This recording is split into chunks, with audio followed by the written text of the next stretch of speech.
Yun, good morning. Today is Sunday. Abangan tayo ng first lap derby. First lap derby ng Allbird sa BBC.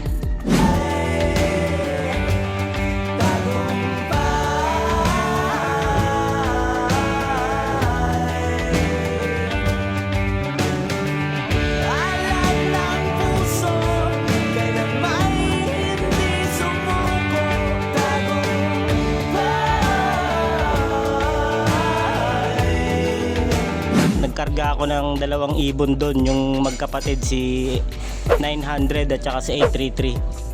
Sila na lang ang sasali ko sa Young Bird.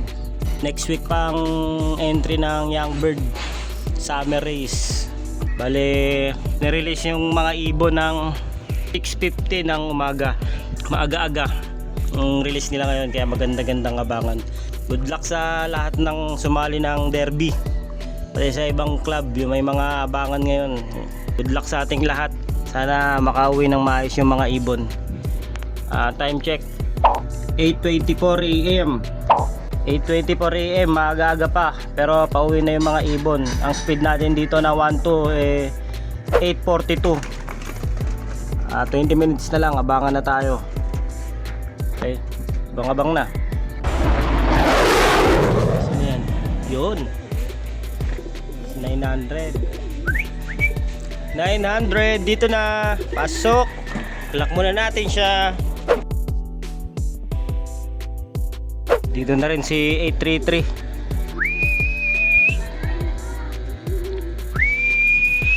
Ayun o. Yun.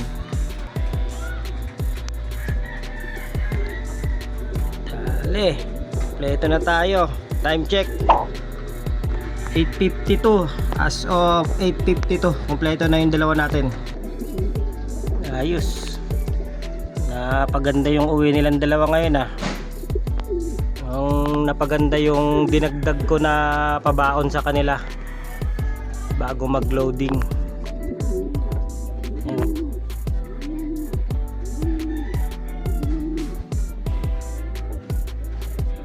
May pang-entry na tayo sa Young Bird, silang dalawa. Yan, next week. 11:31 ang speed nito ni 900. Kasali to sa FR1, FR2 at FR3. Yan. Tapos naka-survivor naman ito si 833 para pantay silang dalawa, para silang naka-entry. Okay? Nandito na lang yung video natin. Maraming salamat sa panonood. Bye.